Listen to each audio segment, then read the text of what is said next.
Welcome back to our YouTube channel quick prep. My name is Shahrukh Saifi. So आज की इस video में हमारी क्लास 12 पॉलिटिकल साइंस की फर्स्ट बुक कंटेम्प्रेरी वर्ल्ड यानी कि समकालीन विश्व पूरी तरीके से कंप्लीट हो जाएगी एमसीक्यू सीरीज से रिलेटेड। तो लास्ट वीडियो तक हमने चैप्टर 5 कंप्लीट कर लिया है और आज की इस वीडियो में हम बात करेंगे चैप्टर नंबर 6 जिसका नाम है वैश्वीकरण, ग्लोबलाइजेशन। तो ये आपकी फर्स्ट बुक का लास्ट चैप्टर है। इसके टोटल 15 ही एमसीक्यू है, लेकिन ये 15 एमसीक्यू आपके क्वेश्चन की जो टाइप्स है ना वो सबसे अलग मिलेगी इस वाले में। अभी वो आपको वीडियो में पता चल जाएगा। तो बच्चों सभी के लिंक आपको डिस्क्रिप्शन में, अगर आप प्लेलिस्ट में देखना चाहते हो वहां पर, या फिर इनके नोट्स चाहते हो तो टेलीग्राम ग्रुप पर, हर जगह अवेलेबल है। सारी प्लेलिस्ट आपके लिए काफ़ी सिंपल सी बना रखी है ताकि आपको सर्च करने में कोई भी प्रॉब्लम ना हो।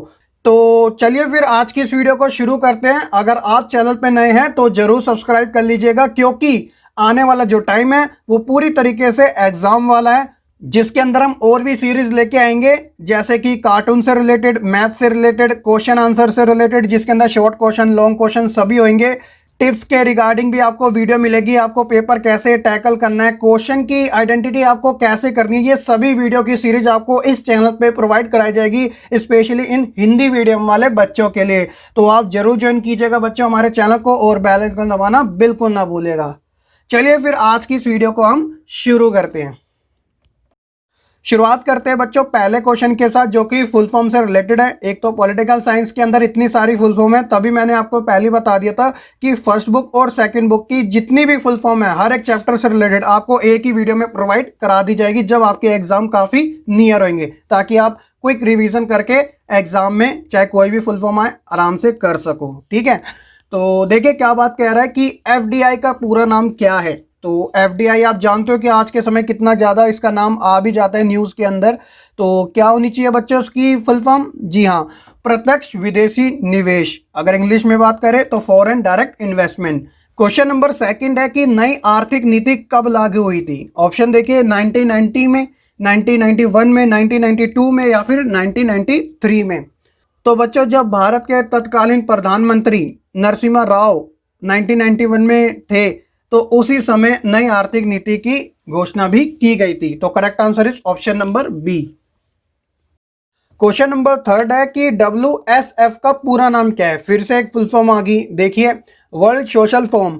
तो बच्चों एक प्रकार से ये जो है ना वो सिविल सोसाइटी ऑर्गेनाइजेशन से जुड़ा है, जो कि ये जो ग्लोबलाइजेशन है उसके नजरिए को एक अलग तरीके से, एक वैकल्पिक आधार पर भविष्य की बात करता है। और इसकी जो बैठक होती है वो हर साल की जाती है, अलग अलग कंट्री इसको होस्ट करती है। तो इसी से रिलेटेड आपके 3-4 क्वेश्चन बुक में दे रखे हैं, वो अभी आपको देखने को मिल जाएंगे। तो देखिए क्वेश्चन नंबर 4 जो है वो है कि 2001 में WSF की प्रथम बैठक कहां पर हुई थी। ये क्वेश्चन बिल्कुल भी आपको ग्रांटेड नहीं लेना, एग्जाम में कोई भी एक बैठक के बारे में पूछ लिया जाएगा, खासकर कि प्रथम कब हुई थी और लास्ट वाली कब हुई थी। तो आपको ये याद रखना जरूरी है। ऑप्शन देखिए स्पेन में हुई थी, थाईलैंड में, अमेरिका में, या फिर ब्राजील में। तो करेक्ट आंसर जो है वो है बच्चों ऑप्शन नंबर डी, ब्राजील में इसकी प्रथम बैठक हुई थी। ब्राजील के पोर्टो एलेग्रे में हुई थी, और ये जो टाइम था ना वो 30 जनवरी 2001 का था प्रॉपर डेट। और खास बात यह है कि WSF का जो मुख्यालय है ना वो भी ब्राजील ही है। तो आप ध्यान रखना ये सभी जानकारियों के बारे में। क्वेश्चन नंबर 5 है कि 2004 में WSF की चौथी बैठक कहां पर हुई थी। ये क्वेश्चन इसलिए डाला गया है, पहले आप इसका आंसर जान लीजिए। न्यूयॉर्क में हुई थी, घाना में हुई थी, मुंबई में, या फिर इंग्लैंड में। तो बच्चों 2004 में WSF की जो 4th मीटिंग हुई थी वो मुंबई में हुई थी, क्योंकि मुंबई भारत से ही जुड़ा है, महाराष्ट्र की राजधानी है। तो एक ना एक क्वेश्चन इंडिया के रिलेशन में तो पूछ लिया जाता है। अब बच्चों यहाँ से जो क्वेश्चंस आएंगे वो काफ़ी इंपॉर्टेंट भी है, और एग्जाम के अंदर जो एमसीक्यू के टॉप 20 क्वेश्चन पूछे जाएंगे उनमें ये क्वेश्चन भी इंक्लूडेड होंगे। सबसे पहले ये जो मैंने सोर्स लिया है वो सपोर्ट मटेरियल से लिया है। आप में से ऐसे बहुत बच्चे हैं जिनके पास होगा, अगर नहीं है तो आप मुझे कमेंट करके बता देना, मैं आपको ऑनलाइन PDF प्रोवाइड करा दूंगा कि आपको कैसे डाउनलोड करना है। तो सबसे पहले ये जो आपके टाइप्स आ रहे हैं वो सही और गलत से रिलेटेड है। तो देखिए क्वेश्चन नंबर 6 है कि आपको सही गलत लगाना कि ये सही स्टेटमेंट है या फिर गलत है। वैश्वीकरण के संबंध में वस्तुओं, पूंजियों व सेवाओं के एक दूसरे से दूसरे देश से प्रवाह हुआ है। तो ये बात बिल्कुल सच है। तो इसलिए ये राइट हो जाता है, क्योंकि वैश्वीकरण क्या है, एक प्रकार से कि एक देश की अर्थव्यवस्था का दूसरे देश की अर्थव्यवस्था के साथ जुड़ना ही वैश्वीकरण कहलाता है। या फिर आप इसे ऐसे भी एक्सप्लेन कर सकते हो कि एक देश की अर्थव्यवस्था का विश्व की अर्थव्यवस्था के साथ जुड़ना वैश्वीकरण कहलाता है। तो सिंपल भाषा है, एक प्रकार से ओपन ट्रेड हो रहा है, कोई भी कंट्री किसी के साथ व्यापार कर सकती है, यही ग्लोबलाइजेशन की मेन थीम है। तो इसलिए ये पहला जो है वो करेक्ट हो जाता है। और वहीं क्वेश्चन नंबर 7 बात करता है कि वैश्वीकरण मुख्यतः तौर पे राजनीतिक अवधारणा है। तो ये जो है थोड़ा अटपटा सा है, ये थोड़ा गलत हो जाता है, क्योंकि वैश्वीकरण जो है ना बच्चों, वो तो उदारीकरण, निजीकरण, इनकी अवधारणा है। ये पॉलिटिकल नॉ के एक प्राइवेट तरीके से है। क्वेश्चन नंबर 8 है कि वैश्वीकरण 1993 के बाद से फैलना प्रारंभ हुआ। नहीं, ये गलत बात है। वैश्वीकरण जो मेन है ना, वो 90 से ही शुरू हो चुका था, वैसे उससे पहले हो चुका था। तो एक तरीके से गलत हो जाता है, क्योंकि आप जानते हो कि पूरे विश्व के अंदर 1991 में जो यूएसएसआर था ना, सोवियत संघ, वो डिक्लाइन हो गया था और जो अर्थव्यवस्था उभर कर आई थी वो पूंजीवादी थी। तो वैश्वीकरण किसको बढ़ावा देता है? पूंजीवाद को। तो इसलिए ये जो स्टेटमेंट है वो गलत हो जाती है। क्वेश्चन नंबर 9 है कि वैश्वीकरण से भारत को लाभ हुआ है, क्या ये सही बात है? जी हाँ, बिल्कुल सही बात है। वैश्वीकरण से भारत को बहुत ज्यादा लाभ भी हुआ है और कहीं का नुकसान भी हुआ है, क्योंकि भारत जो था वो एक कृषि प्रधान देश था और है और आगे भी रहेगा। लेकिन आज के समय में जो प्राइवेटाइजेशन हो रहा है वो कुछ ज़्यादा ही हो रहा है। एक तरीके से भारत के लिए अच्छा भी है और एक तरीके से भारत के लिए गलत भी है। हालांकि ये जो है एक बड़ा टॉपिक है अपने आप में, इसे कम शब्दों में एक्सप्लेन नहीं किया जा सकता। तो बच्चों, अभी जो हमने पढ़े वो तो थे आपके ट्रू फॉल, काफ़ी ईजी थे। लेकिन अब यहाँ वाले जो क्वेश्चन है ना, इनमें तो बच्चे हद से ज़्यादा कंफ्यूज होता है। और एक बात बता देता हूँ, ये जो क्वेश्चन है ना, जो बड़े लेवल के कॉम्पिटेटिव एग्जाम होते हैं वहाँ पर ज़्यादा पूछे जाते हैं। जैसे मैंने सीटेट का एग्जाम दिया था, जो कि टीचर एलिजिबिलिटी टेस्ट होता है, तो उसके अंदर ऐसे क्वेश्चन सबसे ज़्यादा पूछे जाते हैं। और इसके लिए ज़रूरी होता है कि बच्चा कितना ज़्यादा अपना माइंड यूज़ करता है इन क्वेश्चनों के अंदर, क्योंकि ये काफ़ी डीप वाले हैं। ये क्वेश्चन क्रिटिकल भी है, लॉजिकल भी है और थोड़े केस स्टडी से रिलेटेड भी है, सभी का मिक्सचर है।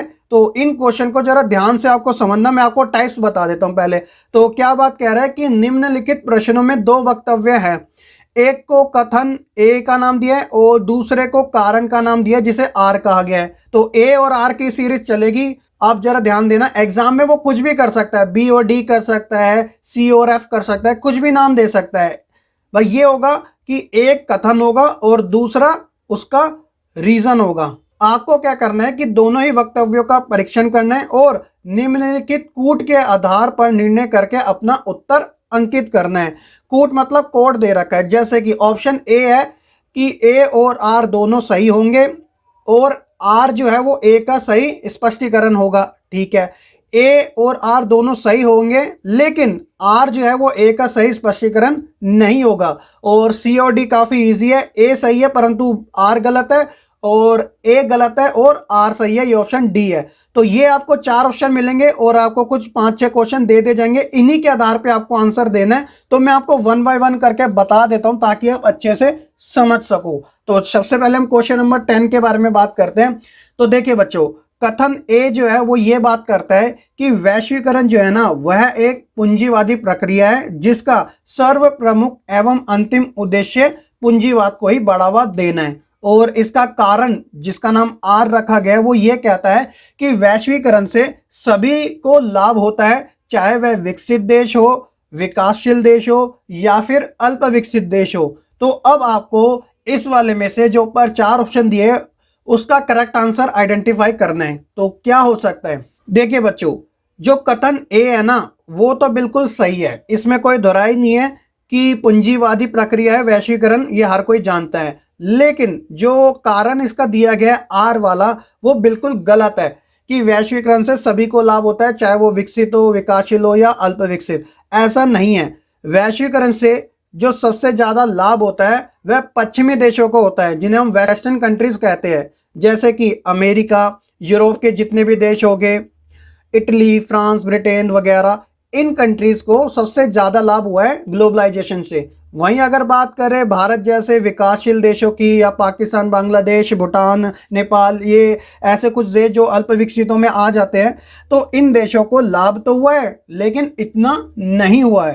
कहने का मतलब इसके ऊपर वो वाली प्रथा आ जाती है कि अमीर और अमीर हुआ है, गरीब और ज़्यादा गरीब हुआ है। यानी कि जो वर्चस्व है ना, जो पावरफुल है, वह खासकर वेस्टर्न कंट्री के देश बने हैं। ऑप्शन नंबर सी जो है वो इसका बिल्कुल करेक्ट आंसर है। उसी तरह 11वां क्वेश्चन बात करते हैं कि भारत में वैश्वीकरण का विरोध किया गया है और इसका कारण बताया गया है कि वैश्वीकरण राज्य की भूमिका को सीमित करता है। तो इसका जो करेक्ट आंसर है वो है आपका ऑप्शन नंबर ए। क्या बात की गई है? ए और आर दोनों सही है, बिल्कुल। आर जो है वो ए का सही स्पष्टीकरण है। यानी कि जो कथन कहा गया है ए, भारत में वैश्वीकरण का विरोध किया गया है और इसका रीजन ये बताया गया कि वैश्वीकरण ने राज्य की भूमिका को सीमित किया है, तो ये इसका सही रीजन भी बनता है। इसलिए वो ये कहता है कि आर जो है वो ए का सही स्पष्टीकरण है, क्योंकि आप जानते हो कि वैश्वीकरण जो है वह एक देश से दूसरे देश में अपना व्यापार लेन देन रखता है। लेकिन भारत क्या है, एक संघीय ढांचा है इसका। यहाँ पर केंद्र सरकार होती है और अलग अलग राज्य सरकारें होती है। ठीक है, केंद्र सरकार क्या होती है, जो प्रधानमंत्री वाली होती है, वह विदेशी मामलों पर ज्यादा अपना प्रभाव रखती है और वहीं राज्य सरकारें लोकल लेवल पर बात करती है। तो इसलिए वैश्वीकरण जो है वह विदेशी हस्तक्षेप ज्यादा करता है, तो इस कारण राज्य की जो भूमिका है वह सीमित हुई है। तो आप ध्यान रखना, ठीक है। उसी तरह बाकी क्वेश्चन आते हैं, जैसे क्वेश्चन नंबर 12 है कि वैश्वीकरण से विश्व में आर्थिक प्रभाव में वृद्धि हुई है और इसका कारण बताया गया है कि वैश्वीकरण सांस्कृतिक समरूपता का भी कारक है। तो इसका जो करेक्ट आंसर है वो है बच्चों ऑप्शन नंबर बी। कहने का मतलब कि ए और आर दोनों सही है, लेकिन आर जो है वो ए का सही स्पष्टीकरण नहीं है। कहने का मतलब कि वैश्वीकरण से विश्व में आर्थिक प्रभाव में वृद्धि तो हुई है, लेकिन ये कोरिलेट तो कर ही नहीं रहा इसका रीजन कि वैश्वीकरण जो है वो सांस्कृतिक समरूपता का भी एक कारक है। ये इसके साथ इसका रिलेशन नहीं बैठ रहा, इसलिए ऑप्शन ए की जगह बी चूज किया गया। अगर ये इसके साथ कोरिलेट करता ना तो ऑप्शन नंबर ए हो जाता। हालांकि आई नो कि आपको थोड़ी बहुत कंफ्यूजन हो रही होगी, पैनिक भी हो रहे होंगे, बट बच्चों थोड़ा सा दिमाग लगाना है, कोई बड़ी बात नहीं है। ऑप्शन ए और जो बी है ना ऊपर वाले, इनमें बच्चे अक्सर कंफ्यूज होते हैं। क्वेश्चन नंबर 13 है कि भारत में वामपंथियों ने वैश्वीकरण के समर्थन किया है और वहीं इसका रीजन बताया गया है कि वैश्वीकरण के कारण रोजगार के अवसरों में वृद्धि हुई है। तो इसका जो करेक्ट आंसर है वो है आपका ऑप्शन नंबर डी। ए गलत है और आर सही है। तो आप जानते हो कि जो वामपंथी है उन्होंने वैश्वीकरण का समर्थन नहीं, विरोध किया है, लेकिन आर जो है इसका रीजन ये सही है कि वैश्वीकरण से रोजगार में वृद्धि हुई है, क्योंकि प्राइवेट कंपनियां ओपन हुई तो लोगों को वहां पे रोजगार मिला ताकि वह भी अपना मंथली बेसिस इनकम जनरेट कर सके। वहीं क्वेश्चन नंबर 14 बात करता है कि वैश्वीकरण के प्रसार में प्रौद्योगिकी की प्रमुख भूमिका है, यानी जो टेक्नोलॉजी है ना वो अपना रोल काफी बड़े लेवल पे करती है। और रीजन ये बताया गया है कि प्रौद्योगिकी और सूचना की तीव्रता से राज्यों की कार्य कुशलता में कमी आती है। तो देखिए बच्चों, इसका जो करेक्ट आंसर है वो है आपका ऑप्शन नंबर सी। जो ए है आपका कथन वो बिल्कुल ठीक है कि वैश्वीकरण के अंदर टेक्नोलॉजी सबसे ज्यादा यूज हुई है, लेकिन ऐसा नहीं है कि जो रीजन बताया गया कि टेक्नोलॉजी और इंफॉर्मेशन जो है वो राज्य की कुशलता को कम करते हैं, नहीं, बल्कि वो भी राज्य की कुशलता को बढ़ाते हैं, क्योंकि टेक्नोलॉजी तो हर जगह यूज होती है, लोकल लेवल पे भी, मीडियम लेवल पे भी और बड़े लेवल पे भी। तो आप जरा ध्यान रखना। लास्ट क्वेश्चन है क्वेश्चन नंबर 15 कि 2018 में WSF की बैठक कहां पर हुई थी। तो मैंने आपको बताया ना 3 या 4 क्वेश्चन WSF से जुड़े हुए हैं आपके इस चैप्टर के अंदर, तो आपको याद रखना है कि कौन सी कहां पर हुई थी। तो देखिए ऑप्शन ब्राजील में, फ्रांस में, जर्मनी में या फिर इटली में। तो बच्चों इसका जो करेक्ट आंसर है वो ब्राजील ही है। यहाँ पर 2018 में बैठक हुई थी और पहली बैठक भी यहीं पर हुई थी, तो आपको ये याद रखना है। तो बच्चों ये थे आपके चैप्टर नंबर 6 वैश्वीकरण से जुड़े टॉप 15 क्वेश्चन। तो बच्चों इसी के साथ हमारी जो फर्स्ट बुक है वो कंप्लीट होती है एमसीक्यू सीरीज से रिलेटेड। अब हमारी सीरीज सेकंड बुक बची है, सभी के पीडीएफ आपको टेलीग्राम ग्रुप में अवेलेबल करा दिए जाएंगे। तो बस आपसे यही चाहते हैं कि आप वीडियो को लाइक कमेंट शेयर करना बिल्कुल ना भूले। और बच्चों प्लीज आप चैनल पर नए हैं तो सब्सक्राइब करके बेल आइकन जरूर दबा दीजिएगा, क्योंकि आने वाली जितने भी वीडियो की आपको नोटिफिकेशन है सबसे पहले मिल सके। तो चलिए फिर आज की इस वीडियो में इतना ही। खत्म, bye bye, tata, goodbye, गया।